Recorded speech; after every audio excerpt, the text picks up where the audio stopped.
This episode of A.C.M.G. Presents Talk Time Live is brought to you in part by Viewfinder's Identity Search and Design. Your choice for web design, graphic design, and all multimedia development needs. Visit VFISAD.com and let us bring your vision to reality. Hey, what's happening? This is TC Carson, and you are listening to A.C.M.G's Talk Time Live. And this is Kratos. Keep listening. Welcome to the show to give you all the news, views, and opinions in the world of gaming. This is A.C.M.G. Presents Talk Time Live Extras Select Start with your host, Xavier Josiah. Power up and game on.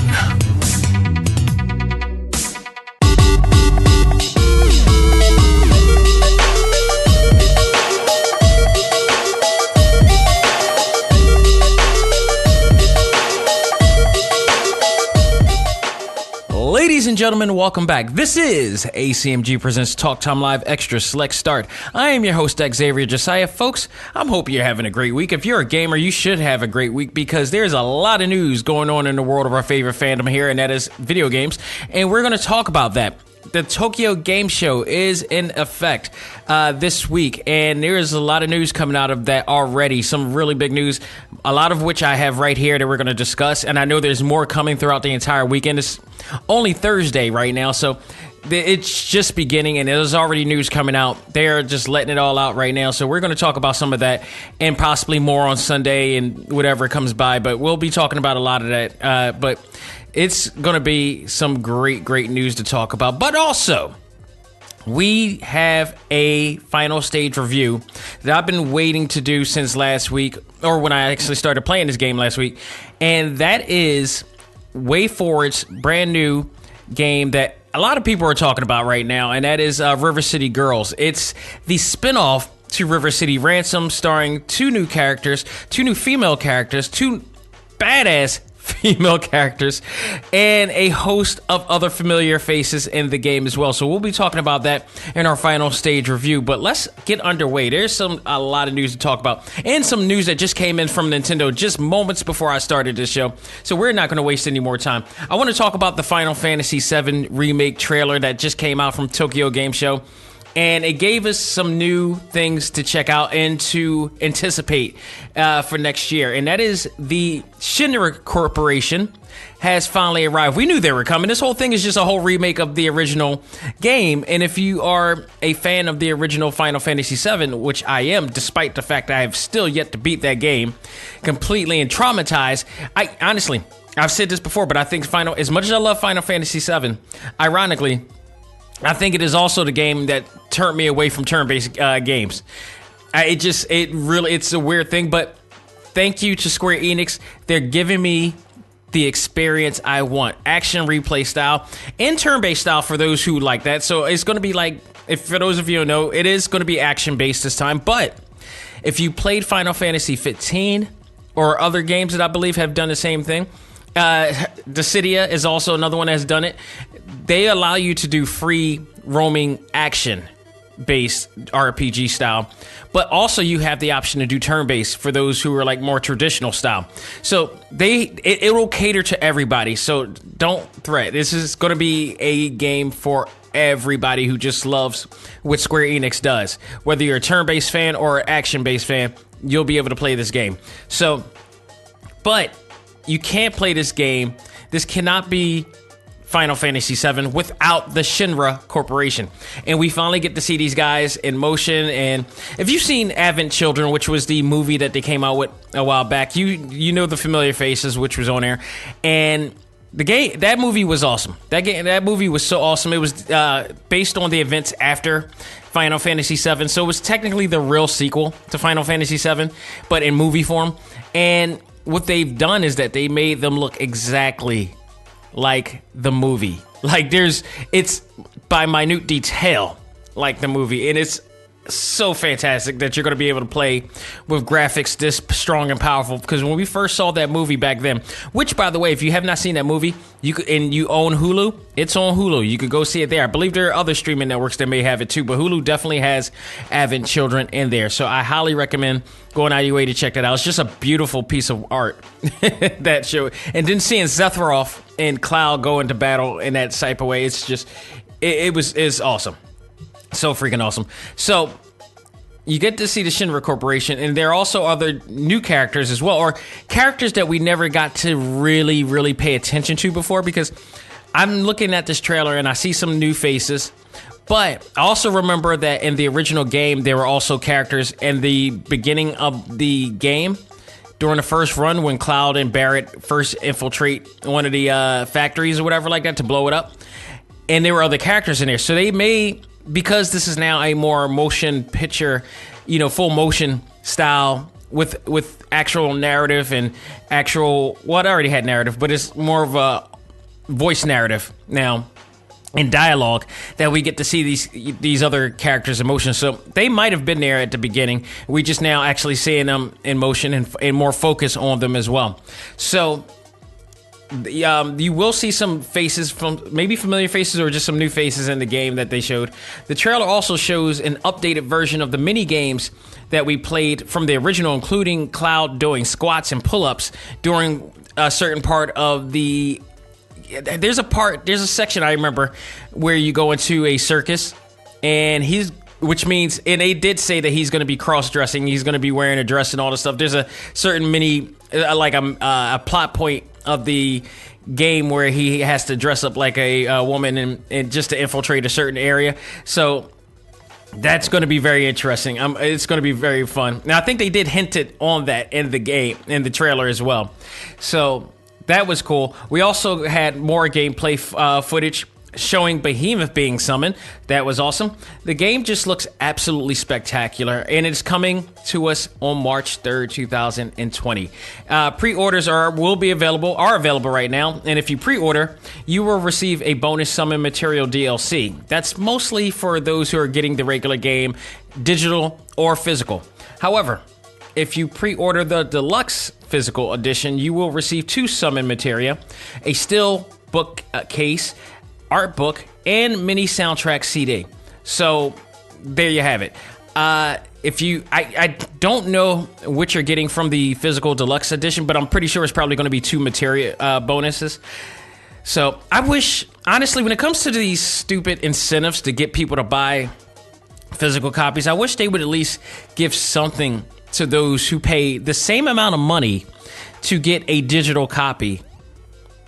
Because the thing is, you're paying exactly the same for a digital copy. Like, say if it is a deluxe edition like this is, which is no doubt probably going to be $100.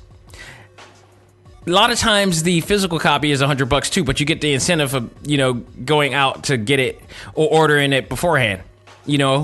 That to me is just ridiculous from a standpoint. You're still paying over $100. You need to get more than just like a downloadable background for your game or whatever like that. To me, that's not enough a good incentive. If you're going to do it on digital, make it cheaper. Do something. Give us a better deal than the DLC plus, a background for your, a digital background for your game system. To me, that's just not enough. It pisses me off when they do that. But it is what it is, and they'll be giving that out regardless. So if you haven't, jump on it. I actually did a A.C.M.G poll for our members of the A.C.M.G Facebook group, and as to whether this game will be a Game of the Year contender. 100% voted yes, most definitely this will be a Game of the Year contender. I agree. I think this is going to rock. I think this is going to be a epic game, one of the most anticipated games of 2020, guaranteed. I think that it took forever for it to come out, but it's going to be worth the wait. And it didn't go as long as, say, Kingdom Hearts did and fell flat. I think this game will eventually make it out. I think it'll do a great job. I'm looking so forward to it, and it just looks awesome. I just can't wait. Bandai Namco also gives us a new trailer for the upcoming Dragon Ball Z Kakarot game, coming for the PlayStation 4, Xbox One, and PC on January 17th, 2020. As much as I am excited about that date, because that date falls around my birthday, exactly that date and time last year, I was excited for another Bandai Namco game based on the Jump universe, and that was Jump Force, to which I was extremely disappointed of that game. I'm still refuse to play that game to this day. I've beaten the game, but it's they screwed us so bad with that game. It's hideous. So, although I am optimistic and have high hopes for this game, considering who's creating it, who's behind it and everything, and the guys who did Ultimate Ninja Storm is going to be working on this game. And you could tell that this game I think is going to be a great game, but I don't want to get my hopes up. But granted, it's going to be around my birthday, so I'm definitely going to invest in it and check it out and review it as well. So stay tuned for there. But the trailer this time around reveals more of what to expect from this game, including the Cell Saga, and now just announced the Boo Saga will be in it, as they had the Great Saiyaman appear on there, along with a lot of your Z Warriors that will be included in the game. Pre-order incentives for this includes extra sub-quests, training with a brand new character created by Akira Toriyama, the creator of Dragon Ball, called Bunyu, and a cooking item, because there's going to be like a cooking mini game in there as well. Pre-order for the collector's edition, you will get an exclusive diorama figure of Goku. I think it's Goku, older Goku from Dragon Ball Z, baby Gohan, and Air on the Nimbus Cloud, and I believe the dinosaur they would always be that chase around during the area. So you'll get that diorama, you'll get a hardcover game art book, and a collectible still book. So again, it's awesome, but you gotta break bread for the other people. Now, granted, here's the thing: they were giving away pins as an incentive for the digital copies, but I never got my pin for God of War. I never got my pin for Spider-Man. Never got it. It was supposed to be an actual physical pin that they're going to send to you. Never got it. And they never gave you real instructions on how to get those items. So I never even got it. And why is it so hard to make this happen? So they need to find a better way to do stuff. And they were trying it. I guess it didn't work. It was too convoluted. I don't know. So that is what it is with that. But also, One Piece Pirate Warriors 4 was announced as well, which we already knew that was coming out. This is the fourth installment, of course, of the Dynasty Warrior edition of One Piece, which I have Pirate Warriors 3 on the Switch and on the PS Vita as well. Love the game, really fun to play. Picks up on all of the chronicles all of the events of the original manga, and it's pretty cool. However, this version will come of Pirate Warriors will involve a brand new original story, because you can't go back into the well. You just can't. I mean, I know they've done it many a times with other games, but you can't go down that well again. I mean, Dynasty Warrior, for God's sakes, has redid history so many times. I can't believe that it lasted this long, but they were able to, do a whole new original story, and I'm like that, the fact they finally are giving us original stories to all these intellectual properties from Japan. So I really love it. This one is a brand new original story, but also involves a new town or country called Wano Country. New characters, new main villains, updated visuals, same Dynasty Warrior combat as you would expect. But with that said, if it ain't broke, don't fix it. The combat is simplistic, but it's always fun to play. And every time you play with somebody different, they have a different effect towards how you play, and how they play plays differently. So this one's coming sometime in 2020 to all major platforms, so stay tuned for that as well. In the world of Capcom, they released a trailer at Tokyo Game Show for the upcoming new Project Resistance, which is also Resident Evil. This is a team-based type of game. This game shows some characters entering the facility that is infested with zombies. Each character has a different weapon, which is like the crappiest weapon in the world you can absolutely use. Very Walking Dead, very Resident Evil, familiar with. And, it's what you expect. You got a baseball bat, you have a crowbar, you got something that you just scrounging around for anything to combat back. Someone actually has a gun. So you have all these weapons to survive a deadly invasion here. We also see a clip of someone in a control room, because the team, these kids, enter a facility, that like a laboratory or facility or whatever like that, and all of a sudden this guy in the control room just unleashes all these zombies. They fight off the zombies. We go to this clip where the guy in the control room puts on what it looks like his form of Power Gloves, which controls what looks like Mr. X from Street Fighter 3's Third Strike in zombie form, pretty much. So this is going to be an interesting take for you, and I think this is going to be an online base. I guaranteed it's going to be online based, but also this is going to be a team based thing. So I don't know. They didn't really announce all that entails in this game, but best believe this is going to be an online type of experience, and going to see who survives. This is going to be interesting. So I put out yet another A.C.M.G poll for our members of the A.C.M.G Facebook group if they are excited about this game. Very interesting. 71% said yes, they are all for it. 29%, including me, said no, I'm out. And that for reason being, I don't mess with horror. I don't mess with horror or anything, pretty much. It takes something really intriguing for me to mess with horror as a thriller. Resident Evil, I can never get down on. Never. Ever. Like, since day one when that damn dog broke into that damn window, I ain't messing with it. That's just not me.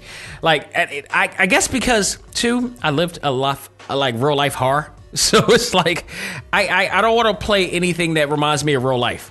Like, not saying that I've ever been chased by zombies or there's been a zombie invasion, but, like, say, the Grand Theft Auto. I lived that life. It's like, why would I want to play a video game about that life? That's too close to home for me. It's like, no. First-person shooter military games, can't mess with them. I'm not saying I ever served, but it's too realistic for me. I want to be, taken away. I want to be drifted away into fantasy when I play a game. So that's my kick right there. So I talked about Nintendo releasing some new video presentation this morning, just before I started the show, and I managed to gather some information on this. They just released a new way to play on the Nintendo Switch. Now, if you guys have been playing Nintendo games for years, you know Nintendo is very into innovation. They always create these really wacky, innovative gimmicks. So a lot of them work, some of them didn't. Power Glove. I really wish they'd go back to the Power Glove. I really wish that they would, or just bring that back out to sell, because I would buy a Power Glove in a minute, but I digress. They would come out with these major gimmicks in the past, and some of them actually work. What I do love about Nintendo, and they always spearhead it before anybody else, is the ability to not only enjoy games from a family aspect, but also to enjoy games that allow you to be active and healthy. They've been doing this dating back to the Power Pad and during the Nintendo days. If you guys had the Power Pad back in the day, if you were born during the time when the Power Pad was out, the Power Pad was it was a pad. You step on the pad. It looked like the same platform that they use for Twister. Had like green. I'm sorry, not green. It had red, 6 red dots and 6 blue dots. To which each player would play on the side. There was like a track and field game that you would play, and you would step on it, and it actually works. It literally works, but it will burn calories considerably. I remember we used to have it in our house. We got it for us, and my mom got it for me, and we played it, and I had some friends over. We didn't realize and we had hardwood floors. Hardwood floors, no rug between us, so there was no padding to the impact of our feet. And I had some friends, and they were some heavy friends, and they would make so much noise, you would feel the rumble, because we're racing on a triathlon or whatever like that, and a 40-meter dash or whatever like that, and you got to go quick, and all you hear is the stuff. So we only can play this game during a certain time of the day. It was hilarious. But later on down the line, Nintendo came out with the Nintendo Wii, and through the use of the nunchucks, they were able to do Wii Bowling, Wii Fit, all these other games, which became a huge seller, an insanely big seller, especially, I don't know if they were planning this or not, but it geared to a really interesting demographic, and that was the senior citizens. Senior citizens got a chance to be a little bit more active playing Wii Bowling or Wii Fit. And I remember when I worked for the Alzheimer's Association, we had what was called the Rec Center, and the Rec Center was for early on stage, people with early on stage dementia. And the great part about it is this: we used it as a best way, because one of the big things about, when you diagnose with Alzheimer's or dementia, they always say to prevent it or to maintain, keep active, keep healthy, keep exercising. And this is true. It's absolutely true. So Wii Fit actually was a great item that they invested in for the rec center. It was really cool. Senior citizens. I mean, this was part of the reason why Wii was such a big seller. They're doing it again here with this new way of playing and this new game. So they introduce what is called the Ring-Con and a leg strap, which is a motion detection device that you will use in certain games. In particular, they are marketing it to be more active and healthy as you play in the games that you love, including this new game called Ring Fit Adventures. And I'm looking at this and I'm like, okay, here we go, another gimmick. We got another Nintendo gimmick coming. What are they going to do? So they want to still stay in the market of that healthy, realm, for that Wii Fit fan base that they had from way back. And I think this will absolutely do it. After looking at this, a 7-minute video presentation, I posted it on the A.C.M.G Facebook group. So if you listen to it, it's in there. Scroll down, whatever, it's in there. And you can move, basically what happens is you can move the Ring-Con around doing actual workout routines. So basically, they didn't tell you that, specifically, but it's a way to trick you into actually getting healthy in a good way. And I don't want to say trick you like like they're trying to con you, but they're trying to condition you to be more active. I like the way that they're doing it, and they have this Ring Fit Adventures is really cool. It has an actual story to it, and it just draws you in to thinking that you're actually playing the game more than you're working out. That's the idea, and I think this will actually work. You are guaranteed by the end of the game to have a full body workout when playing this. The Ring Fit Adventures game also guides you step by step to assure that you have proper form when playing. Players can also set their options to a level that suits you, which also allows you to pace yourself when playing. You don't want to overwork yourself or pull a hamstring or get a Charlie horse or whatever like that. So they ease you in. They give you the option to ease into it, just like you would when you're going to the gym and you're lifting weights. A lot of people get intimidated when going to the gym, especially if they're not being properly trained by a trainer or whatever.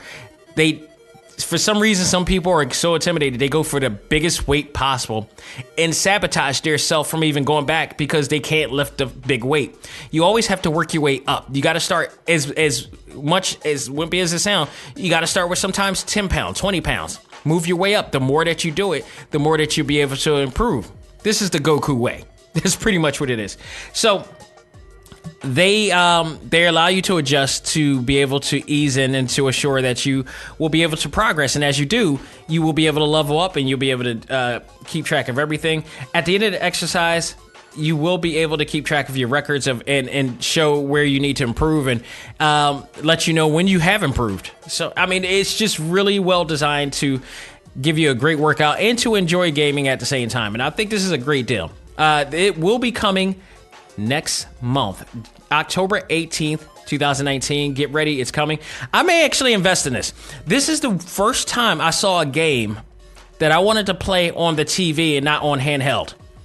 This is the first time. I've never had a game that I wanted to play on handheld, and I think this is going to be it. So I'm actually interested in this. I'm actually going to possibly invest in this. My wife also is a registered fitness trainer as well, so I think we may actually invest in this to see if it's good and give a review on this. So I'll be very interested. Who knows? I may actually invite her in to check this out and find out how she likes it and what she thinks of it as well. So that'll be interesting. So, I'm very much into this, but I implore Nintendo. I really commend Nintendo for thinking about that, because the always stereotypical thing that people always feel like when gamers is just kids who just sit on their ass and just for hours on end, which is really true, but Nintendo always finds a way for you to get up off your ass and pretty much get in and put in the work. So and have fun. So I really commend them on this. I applaud them on this. This is really awesome. I'm looking forward to it. Coming October 18th, 2019. So Daemon Machina, I believe, is coming out tomorrow or Friday. Machino X or Cross, Daemon Cross Machina, I believe. But the prologue demo came out. I got a chance to play it. Now, I played it last time, if you guys remember. I actually got a chance to play the first demo that they had, and didn't really have much to show. One of my biggest pet peeves from it was they didn't have the creative suite, because they allow you to create your own avatar, and there was not enough in there like for people to really feel comfortable with, like people of color like myself. I wanted something, the pigmentation was there, but you had one hair type or whatever like that, and there wasn't enough features in there. This time around, the prologue version, and take note, before I even mention that, take note, after playing the game, there's a survey that they provided people to get info on what we wanted to see and what was the problem. One, I did this. I actually did this survey. I'm sure others did as well. And I'm not sure to what demographic has done it, but apparently it had to be enough because there were changes on this one. But for me, I mentioned like there's not enough representational items in there that can create a character that looks like me. That was one. The controls was a little bit clunky and odd, and it felt really odd and hard to use. So that was another thing. I played the prologue demo. They fixed all of that. All of that is fixed. From the door, when you create your character, there are tons of different hair types in there, including natural hair, locks, dreadlocks, all that. There's all that type of thing in there. There's, different beard types, goatees, all that stuff there. So I created a really cool character out of this thing by the end, and I was extremely happy. I literally screamed out I was happy with this, because this to me was a joy that I had a company that listened to the target audience. That to me is always the best thing ever. You get a company who really wants your money, and they really are doing what they can to earn that money. And I think they did in this case, just alone for the creative suite that they provided. They gave us so much more content to create in this game. It's awesome. Then you also have the controls when playing the game. It felt a lot more comfortable, a lot more easy and user-friendly to work with. Still, it is a third-person shooter game, so you won't see the front of it. I don't mind it totally, but upon playing it this time around, I felt like a little bit more engaged than I was the last time around. So there's a lot of improvements in this game. Whether this game is good from a storyline standpoint, that's a whole other thing. But the beginning story was okay so far. I don't know how deep the story goes. I am actually thinking about buying the full game, but for what I play right now, it actually interests me enough to say, like, okay, for what they did with this game, and it does, if of all else, the game looks absolutely stunning. Every bit as stunning as, like, say, Astral Chain, which I reviewed last week. I thought it was absolutely great, and I'm looking forward to seeing what else. I think down the line I probably will get it and probably will review it for myself. But kudos to them.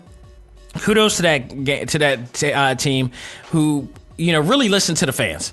I know I wasn't the only person of color that was in there, doing the survey and saying you need better representational continuity in this game. I know I'm not the only one. And they heard enough. They heard it, and they went all out to do it, and I appreciate that. I really appreciate and respect that. Not only that, you can also make alien characters as well. So they made it so universal for the creative suite. I absolutely enjoy what they did with that. So that alone just was a win for me. So although the story didn't draw me in completely yet, but I think it's enough that if you're a mech fan, you may actually enjoy this game. So we'll see. But I really enjoy what they did, so I'm really looking forward to it. Absolutely looking forward to seeing what they do for the full game. Now, I believe, is this the final news that I have here? Because yep, it is. So, this week in gaming, gaming history, we had an anniversary to celebrate, yet another anniversary to celebrate. September 9th marks the 20th anniversary of the Sega Dreamcast, the most underrated cult classic game console of all time. It was also Sega's It was also Sega's final game console development before transitioning to publishing only, which to me was absolutely sad because I thought the Dreamcast was absolutely, without a doubt, their best game console to date. And now in this case, ever. because the Sega Saturn was great, but I think this one superseded over and did some things. Now, granted, although they decided to stop selling the game for what reasons I don't know, they revolutionized and innovated some things that we're doing right now, and it wouldn't have happened because of the Dreamcast. And I think that's why the game system still to this day is very well celebrated. It's because of what they have done, and we're going to talk about that, as well as some of the best games that I love playing with that. So basically, this game, I mean, if you have not played or been old enough to play a Dreamcast, you got to understand, this game was such a great system because Sega provided you with some absolutely phenomenal games. If you're a fighting game fan, especially if you're part of the fighting game community, and this generation of fighting game community, you would have loved playing it back then because they had a horde of different games from S&K, from Capcom, and then if you got the Japan version, they were imported games that you would never see the light of day in America, in the States. So the Sega Dreamcast was a pioneer in gaming due to their innovative features, including it was the first game console to allow online gaming. Absolutely true. And in fact, I believe the first online game was Phantasy Star Online. And shout out to my man T, who used to work at Got Games. He used to work at a game store. They looked out for me back then. I got a copy of that game. It was awesome. I mean, shout out to South Street, period, in Philadelphia. Those days were awesome. Those days are absolutely awesome in 1999 and 2000. But in 98 too, I'm sorry. But I got a chance to play that game. It's the first online multiplayer online game that ever, if I'm correct. So that was one of the things. They were the biggest innovators of that. It was also the first 128-bit game console on the market at the time. Also known for their exclusive hits like Sonic Adventures, Soul Calibur, Shenmue, and more. Note, Shenmue 1 and 2 at the time cost a combined $117 million to make. Yu Suzuki spent a lot of money. This is probably why Sega doesn't want to fight and wants to hire them to do Shenmue 3, because he's asking for a lot of money to make it happen. Meanwhile, the funny thing about this is that I don't think Yakuza in this day and age cost that much to make. There's no way in hell. And I get why it probably cost Yu Suzuki a horde of money to make back then, because they didn't do what he did back then is what was not been done before, and it's because of those games that we have like open world games like we do now. So, but he's asking for like that much money now, and I don't think he needs that much money to make the games. I would love to know how much Sega is making Yakuza right now. I would love to find it, because they made like a ton of those games. It's like 7 of those games to Shenmue's 1 and 2, which was like 117 million. 47 million for the first game, 70 million for the second game. So he was asking for a little bit more for the third game. No game, I don't think any game has ever cost that much to make, ever, except for that one. The also cool part about the Dreamcast is that you had the VMU, the Visual Memory Unit, which was a memory drive with an LCD screen on it, which included mini games and the ability to have virtual pets in there. I mean, you can also link another VMU to another VMU to exchange game save data in there, and I actually still own it. I took a picture of it for the A.C.M.G Facebook group, and I got the blue one. I still have it. What I'm really interested in, I should go to like a CVS or something and get a battery for it. See if it actually still works. That'll be really interesting to see if the game saves are still there or not. It'll be very interesting. But I still have it. I figured I would probably not have my Dreamcast anymore. At least I don't think I do. I might have it. I might still have it somewhere stored. But I knew if I didn't have that, I would still at least have the UMD that will be available. So the UMD is still in my possession right now with that, and it's just stored in my closet. Actually, I took it out just for this occasion, but I still have it. But my first experience with the Dreamcast, when it came out, it didn't come out into America till a little bit later. So the only way to get the Dreamcast was to actually get the Japan version. Now, back then, buying imports was a big thing for hardcore gamers. When and mostly because there were a lot of games that we discovered that were in Japan that will never see the light of day, like I mentioned. And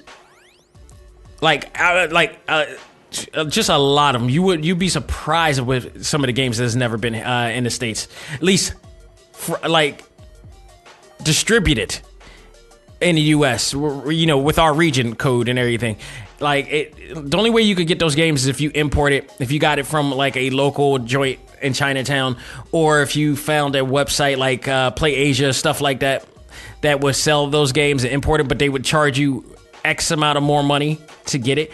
So when it came to the Dreamcast, I was so excited for this game that I wanted to play it immediately. And I figured if I played the Japanese version, I would be able to not only play our games somehow, but also play games that has never been played before and will never see fit. So I end up investing in the imported version, which was double the amount of what they charged in America.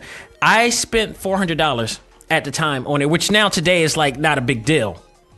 But during that time, it was a big deal. It was absolutely a big deal to pay that much for a game system. Meanwhile, I believe in America it was half that. It was about like $200 or $250 for that system. It was $200 for the regular, and I think for the one with the modem, it was $250. So, and I believe also the Japanese import version didn't have the modem on there. The Windows provided the modem for the American version of that game, so they didn't have that one in there. So you never got internet access in there as well. But like I said, the opportunity to play really cool games first and get a chance to play some great imports. You got to remember, I've played Yu Yu Hakusho, games like that, Tensei Muyo, Dragon Ball and Dragon Ball Z games, which at the time in 89 and 90 and all that stuff, way before PlayStation started bringing out Dragon Ball games or whatever, you were never able to play some of the games that you're able to play that are out now, that are now easier to play. Like, I remember when Dragon Ball FighterZ came out for the Switch, they also offered, if you pre-ordered, they also offered the original Dragon Ball fighting game, which is one of those games that you never saw. I remember when I used to, and I discovered that when I used to buy, when I used to do tape trading for anime game, TV shows, and they were commercials really epic commercials that would show Dragon Ball video games, and I'm like, yeah, I want to play this. This looks awesome. So, and now I have the RetroPie, and I'm able to play all that. So, it's just amazing at the time that we were able to do that. Yeah, but it was awesome. I got a really funny story. I can't really tell too much because when I finally got the actual American version, I got it during jury duty. It was like, because we had a game store near the courthouses and all that stuff. And when you go on break, you had to go through that. And there is a big story. I don't want to get into it, but I got it. And if you see me in person and ask me about that story, I'll tell it, but I can't do it. It's really funny, but it's like one of those things that it's like, I can't. It's a long story involving that Dreamcast, but that was when I got it then, and then I ended up having two. Later on, though, there was, how creative, people are. There's always a way, and this is the part I loved about old school retro gaming, is that when you had the Saturn, when you had the 64, when you had the Dreamcast, and when you had PlayStation, there was always a way to play imported games. There was always a way, whether it was through a cartridge that will compromise and hack the actual coding, which allows you to play it. I remember I had it for a cartridge, I think Action Replay for the 64. For the Dreamcast, it was Swap Disk. You use a swap disk, and basically you use the disk to boot up the system, to rewrite it in a sense, to like read as if it was a imported version. Then you take the disk out when it stops, and then you put it back. You put the actual game in, it'll automatically read that game. There were some very creative people back in the day, and we don't have that now because everything's so universal. Whatever we get or Japan gets, we get. I look at the Nintendo eShop for Japan. There's only like if I give it a percentage, it's like 95% of the content that they get in Japan, we get in America now. There's only like 5% of games that has not come to America, and which is really interesting. I know that Ninja Warriors game never came out, which I was really surprised because they gave us Ninja Warriors prior to, and with the anticipation of that Ninja Warriors return, or whatever the hell that game was going to be called, was coming. And I was actually interested in playing that game. I was looking forward to playing that game. It never came. So I don't know if I have to go and get the imported version or not. And I heard Switch is region free or whatever, but I don't know, man. We'll see. We'll see about that. But it was really interesting. Some of the favorite games that I got to play on the Dreamcast, though, still near and dear to people's heart, even mine, including Project Justice, which was the sequel, the Dreamcast version sequel of Rival Schools. And truth be told, on my PS Vita, I have 2 PS Vitas. I have one for the US and one Japan. Again, because I have a PlayStation Network Japanese account, which consists of a ton, and I mean a ton of Japanese library games that you would never play in America. Again, love that. And I still have Rival Schools 2 because they sold Rival Schools 1 and 2 in there. Now, the PlayStation version of Rival Schools 2 is actually Project Justice. And Dreamcast, the difference is that the Dreamcast version consisted of a 3-on-3 3D tag-based game. Or no, I'm sorry, it was 2D. It was a two-man tag team, 2-team tag team base, and then I think the third person was a reserved person or whatever like that. I forgot how that played, but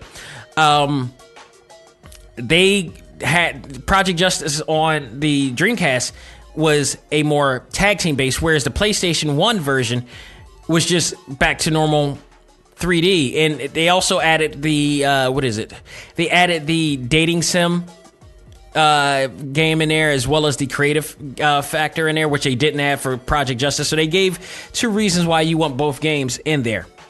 So you had that situation there.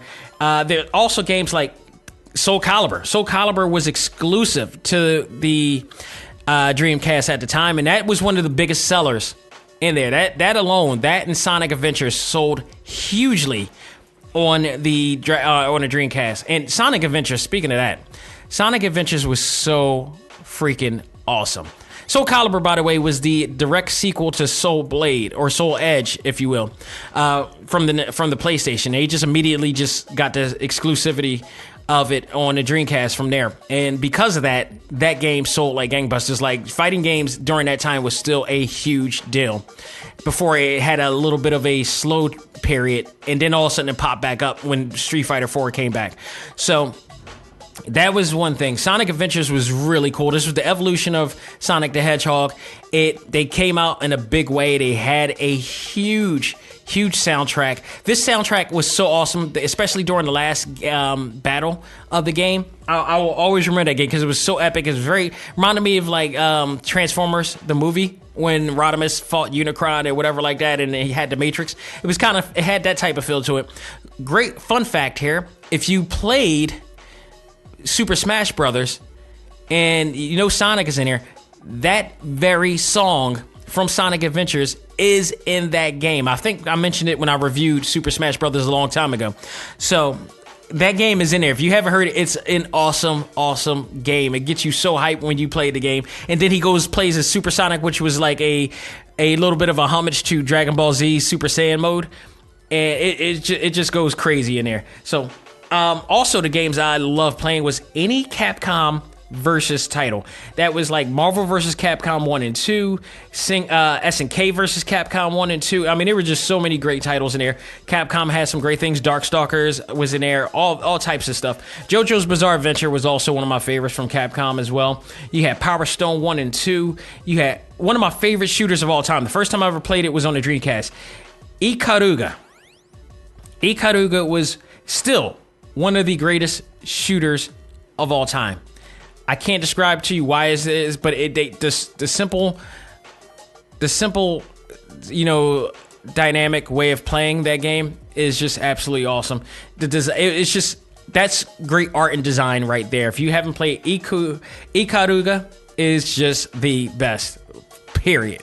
Period. House of the Dead was also one of my favorites too. Like I said, I didn't like horror, but House of the Dead never played itself like a horror game. It was more like an action game, and it was an action shooter. Like before first-person shooters was there, you had gun shooters. You actually had a gun controller, and you would shoot at the screen, and that's right there. And then everything turned into first-person shooters now, and I'm like, it's really weird. This is one of the weird situations. Like, I don't like raw onions, but I'll eat onion rings in a minute. This is kind of the same thing. I love shooter games like that, but I hate it. I don't want to say I hate, but I'm not a big fan of like first person shooters. Something about it just, I feel like I had more control when I had actual like Nintendo Zapper or gun in my hand, as opposed to like controlling a whole entire body and vessel and keeping an eye on what's going on in front of me. So that was one thing there. The Dreamcast was just dedicated to all fighting game fans. It just had so many great fighters in there. I believe Last Blade was in there too, near the end or something like that. It was just so great. It was just really great. And I miss it still to this day. I actually wish Sega was still able to do what they were able to do. And I'm sure if they could, they would, but they're still alive. They're still being honored and paying homage to, especially thanks to Nintendo, who constantly have been working with Sega. And to their credit, they were rival companies at one point, and it was like, if you can't beat them, join them. Literally, this is the definition of you can't beat them, join them. Because now we see Sonic with Mario and Smash Brothers. Every year we now have a Sonic and Mario Olympics game, which I am looking very forward to. The new one, the Tokyo 2020 one that's coming out soon. That looks very awesome, and they are preserving the legacy of Sega and Sonic. That is awesome.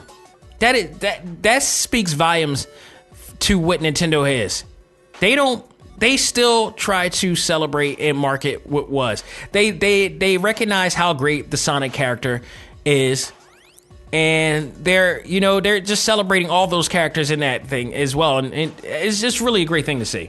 So, folks, that will do it for this edition of the show. We're going to take a break, come back, and review WayForward's new brawler, Kunio-Kun fight brawler, beat 'em up brawler. That is River City Girls. We'll do that right after this. Ladies and gentlemen, this is Xavier Josiah, the host of A.C.M.G. Presents Talk Time Live, the podcast. You want to catch up with all of our podcast shows and hear from some of the hottest names in all of anime, comics, movies, and games, such as... This is Miley Flanagan, the voice of Naruto. This is Stephanie Shea, the voice of Sailor Moon. This is Ruben Langdon, voice of Ken Masters and Dante from Devil May Cry. Hey there, this is Kyle Hebert, the voice of Ryu from Street Fighter V. This is Chris Battle, character designer of Teen Titans Go. Here's your chance to check out all of that and more on TalkTimeLive.com. TalkTimeLive.com provides all of our ACMG content with new and previous episodes, exclusive interviews, articles, and much more. Visit TalkTimeLive.com and let us help you learn to let go, live life, and love all things ACMG. Talk Time Live.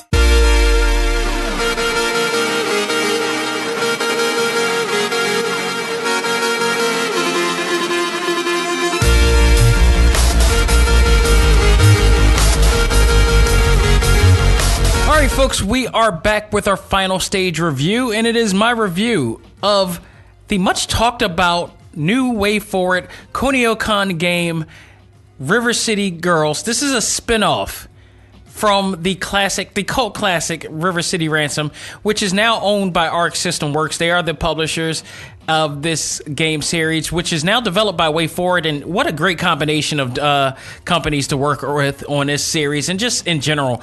These two, WayForward, I've been a fan of WayForward for quite some time, ever since they remastered the DuckTales game. I've been a huge fan of this company, and now they've worked on Ashanti, Have Genie series, which I also love, and they got a grip on character development, character design, and just great stage development on 2D platform games, and I've always loved them. And now, with working collaboration with Arc System Works, who acquired the rights to what is known as the Kunio Kunio-Kun series, River City Ransom. They've worked together to create this really cool game, this really cool fun game that the minute that I saw this game, I immediately appealed to it. And then I learned that it was from WayForward. I was like, okay, I'm all for this. Then I learned further, all right, River City. How many River Cities out there? How many people can use the rights to that name, River City? Come to find out, it is by Arc System Works, who did acquire that, as well as the Double Dragon series. And the reason why I mention that is because they've decided, and I got to find this out soon, and I got a feeling I will find out soon, how Arc System Works molded the universe that is River City to the Double Dragon series, because they were never really connected. Tecmos was the original owners and creators of Double Dragon. I believe possibly they were River City, but they never really connected the two as one and the same, because River City was a direct, I believe it was a direct NES game, and then, Double Dragon was always an arcade game, and then sooner or later it went into the NES game, but they were never connected as far as being in the same universe. So now we got, later in this era, in this new generation of gaming, they are preserving the River City games. Now they've come out with some other River City games in direct retro style of the 8-bit style that they've come out with. There's been a few that's come out over the years. And then also there's other Double Dragon games that has also come out too. A recent one that came out by Arc System Works for the Switch a while back that I'm now more interested in acquiring that, and I think I will acquire that game pretty soon. But this new development that they came up with, River City Girls, is involving two new characters. That is just, after playing this game, it's just absolutely, I enjoyed this game so much. I'm just going to say it off the bat. This had so much going for it right now. I mean, just alone with the trailer that they had, and then furthermore, I played the game. I did not realize what they were going to do with this game. This game has two new additions in the River City universe. Misako and Kyoko. The story with those two is that Misako and Kyoko discovered that their boyfriends, Kunio and Ricky from the classic Techno River City Ransom game has been kidnapped, allegedly. The girls are pissed off and ready to take down anyone who gets in their way of rescuing them. Like, these girls are just like batshit crazy in love with these two.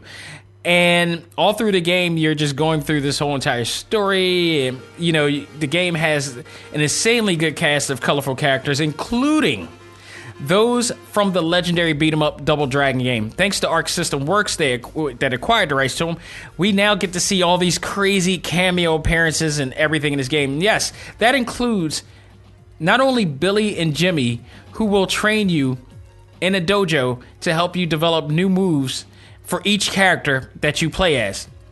I say that for a reason. I'll explain that later on. But also you get to see and possibly fight enemies like a Bobo, who first appear in the game's high school educational film about puberty. It's hilarious. Every time you go through this one classroom in the game, you basically will see this whole entire orientation of them talking to this little kid named Timmy about puberty. It's hilarious. You gotta check. Just for that alone, it's just worth the price of admission. But there are also other Double Dragon characters that make their way into this game and really fun and hilarious cameos throughout the game. It's just awesome. If you played any of the Kunio-Kun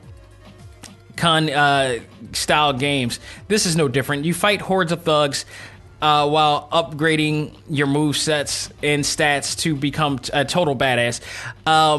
It's nothing new from what you've already played in River City Ransom or other games like it. It's really fun. In this case, it's really fun because they have, I think this has some of the best story development and story narrative and dialogue I've ever played in any of those games. And they went all out to make this a very fun experience. The moves you obtain are also quite cool, as you acquire signature moves for each character that is personal to them. So if you play as Kyoko, she has her own set of moves. Despite the fact that move combinations and control schemes are exactly the same, the move sets are different. Same with Ricky and Kunio, who actually are secret characters. Once you beat the game, you do acquire them, and you are able to play them once you beat the game. So you have that option too.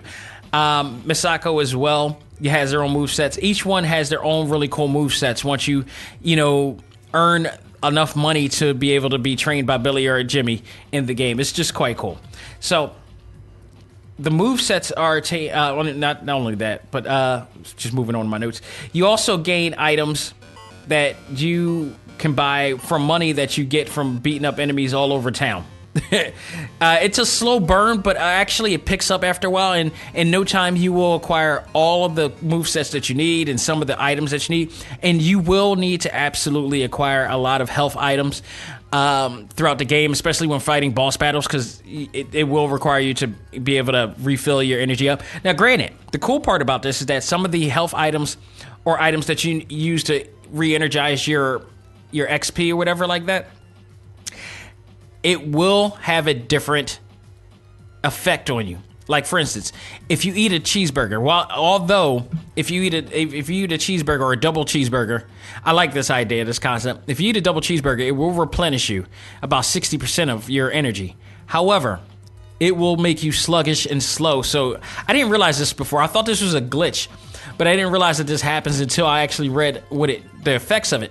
If you eat a double cheeseburger, yeah, you get re-energized, but it'll slow you down. So you gotta use that sparingly or anything. Whereas if you use the first aid kit, or you eat something else that's a little bit more healthier and it actually replenish you, some of it may actually speed up your agility, which makes you a lot faster and able to pull off combos a lot better. So that's a really interesting aspect of the game. I really like the way they thought that through. It's like the little details of things just really makes this game so much fun as well. So not only that, you actually also the game treats you to some really fun manga and anime cutscenes here, which brings you into the world much better. And this is one of the other things I did not expect while playing this game. I did not realize that they put this much work into this game. I thought when playing this game, all right, first of all, game's $30. So I'm like, okay, let's see why this game is $30. This is a WayForward game. Okay, they usually put in a lot to it, but I didn't realize it was going to be this much. I thought that this was going to be like just a straight, direct, beat-em-up type of RPG game, and that's that. No, they put a lot of work into this game. Anime cutscenes, that's usually one thing for like the intro and everything, but all throughout the game, there's some really cool, they just subtly put in some really cool features and effects in here. And then followed by, there's a lot of audio voice acting in here, and the voice acting is so stellar. It draws you right in. It doesn't take you out of the universe at all. It's just so cool. You got the voice acting, you got the cutscenes, you got the manga cutscenes, which it's just really cool. The dialogue, the cool soundtrack that it comes with it just makes this game so much more enjoyable. And I'll tell you this, one of my favorite, I guess now I recognize this as a Kunio-Kun game or a River City style game. I always loved Scott Pilgrim versus the World. That game was so, during the time when the movie came out, they also came out with the game for the Xbox and the PlayStation 3. And I felt that this game was so much fun. This was such a cool game. And they never translated that game to other consoles, the later consoles. I love that game so much. And it was so cool the way it was done. I wish they would have transferred that over and translated that over to like the Switch or whatever like that, because it easily, just a lot of fun. Playing River City Girls gives me the same amount of fun that I had playing that game. And some of the story actually really, the storyline of River City Girls kind of plays a bit like Scott Pilgrim versus the World, the storyline aspect. Because you got those two chasing after, beating up everybody to, go after those two guys. And you going and jumping into all these different characters and whatnot. So there's a lot of really cool, like Scott Pilgrim, like feel to it as well in this game. So it's just, I really appreciated what was done here. Absolutely appreciated what was done. What else do they have in here? Items, you got that, voice acting. I mean, not only that, then you also have the 16-bit animated sprite design, which is accustomed to like the old school Super NES style of gameplay. So that was really great. I know retro gamers will definitely appreciate that aspect as well. You have 6 large city regions, which also is a lot of fun. That includes some side quests from some really weird characters throughout the game that you got to go through, and the replay value is just awesome. Lastly, once you beat the game, and you definitely want to beat the game because the end result and the payoff is there. You will also have the opportunity to replay in the game via New Game Plus options, or you can continue to play through the game to level up every other character in there as well. So you have all of these options to do and unlock all these great features. Like I said, once you beat the game, you get Ricky and Kunio as a playable character, so you can play through as the River City Ransom guys all over again. My hope, and I hope that this is something that they do down the line, is that they have a new update that involves releasing the DLC characters of Billy and Jimmy from Double Dragon, so you can play through as them as well. I just have a hunch. I really have a hunch that that's going to happen. So overall, River City Girls is without a doubt one of the biggest surprises of 2019. If you have not seen this game or checked out this game, I highly recommend you go after this game. This game was a lot of fun with the potential of hopefully seeing more from this franchise, not just from a video game standpoint. They developed these characters so well that I would enjoy this game so much in a sense of it being formatted in an animated series on Adult Swim. That's the way that I felt this game was portrayed, and I love what they did, and I hope that maybe I could put some ideas in their head. I don't know. Maybe they already had these ideas in their head, but we will find out soon enough. I think this would be perfect for any format, not just the video games. Maybe a mini-series for this game. Like, the characters are really that well done. I enjoyed the characters. They were just so awesome. The two girls, the two main characters of the game, they alone, they were just a great draw. They were great main characters. Misako and Kyoko played very well to each other. The chemistry with each other, I loved them a lot. And how they gel with other characters in the game was really cool. They kind of like our anime's version of Daria.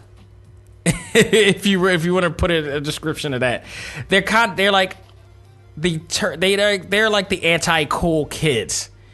You know, they're cool, but they're not in like the mix. I don't want to say they're antisocial in a sense.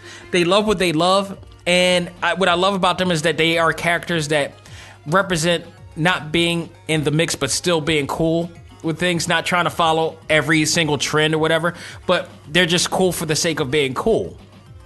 These are characters that I think that a lot of people can admire, if you will, and I really dug into that. It's the anti-cool people, and I really enjoyed it. So again, I would love to see these guys in a bigger platform, in animated series form or whatever. Like, even if it's like an Adult Swim 15-minute type of thing that they could do, I would love to see that. It would be awesome. If you're also wondering whether this game is worth the $29.99 that they asked for, I am here to say it is very much worth it. It is so much more worth it. I was not expecting this much work to be done in this game, and I think $29.99 is very, very reasonable for this game. I mean, it is not per se like a 3D based game, so I wouldn't say it's worthy of $60, but I think it's very reasonable. I think the price for what they did with this game is very cool. $30 is absolutely worth it. I mean, if you understand how long it takes to do animated scenes and voice acting, and not only that, just great voice acting and great story and great animated, cut scenes, and they just did a lot. I think this is very much worth $29.99 is the perfect price for this game. So, with that said, as much as I'm praising it, you got to know that I'm going to give this a grade of A. I absolutely enjoyed this game. I highly recommend, if you're a fan of River City Ransom or any of those type of games like Double Dragon or whatever like that, and you like great character development, go out of your way to check this game out. It's absolutely stunning and awesome. Last notes. I've enjoyed this game so much that I decided to reach out to the great folks at WayForward to invite them on the Talk Time Live podcast for an exclusive to talk about this game and much more. I got a reply from the great folks at WayForward, and they have agreed to be on this show in the coming weeks. After this year's Tokyo Game Show, which is going right now, I will be possibly connecting with the director of the game as well as probably other games, and they're in Tokyo right now, they're in Japan right now, but they were able to reach out to me, and they reached out to me very quickly, said that they definitely want to be a part on the show to talk about it. So it'll probably be not next week, but the week after that we're going to work on towards that. So stay tuned for that. I will absolutely work my ass off because I really want to talk to them. I've been wanting to talk to WayForward for so long. And just to talk about a lot of things, not just River City Girls, Shantae, Have Genie Hero,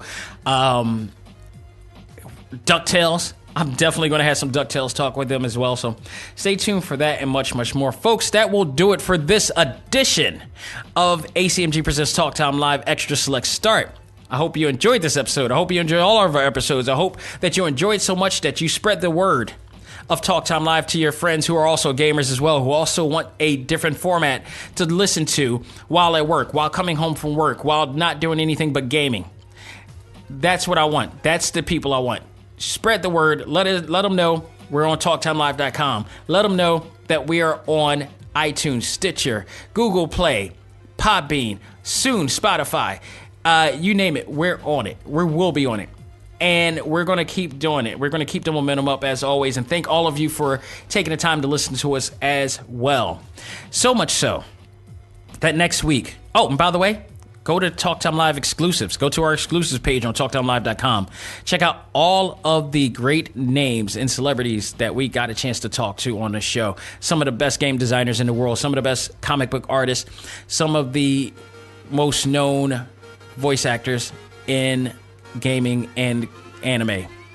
We got them. So stay tuned for all that and much more. But this Sunday marks the 200th episode of Talk Time Live, the Talk Time Live Prime show. Not the digital long box, not just, Anime Underground, not just this show, not just the Epic Weekly Rundown, just the Prime show at all. 200 episodes. So I'm saying that it's more than 200 episodes. Just want to point that out. This show alone, this show right here on Select Start, this is the 164 episode here. So you add that on to the 200th episode and all the other episodes that we done plus exclusives, probably maybe running up to the 500 level. Who knows? We did a lot. But we're going to celebrate that and talk about all the news that is going on, some of the best moments that is going on with this show, some of my favorite, interviews and whatnot, and just everything that's gone on to that point, because there has to be a lot to celebrate with this. This was a project. This was a passion project that I said I wanted to happen way back, about 4 years ago, and it's more than happened. So we're going to celebrate that on Sunday and just enjoy it. And whatever main topic comes up, but we're going to talk about. But the news, definitely we will talk about it from there as well. And just celebrate all that is ACMG, all that is Talk Time Live, the podcast itself. So stay tuned for that and much more. Folks, that will do it. On behalf of myself, this is Dak Xavier Josiah saying learn to let go, live life, and love all things anime, comics, movies, and games. This is ACMG Presents Talk Time Live. I am out of here. See you in the 200th episode. Take care.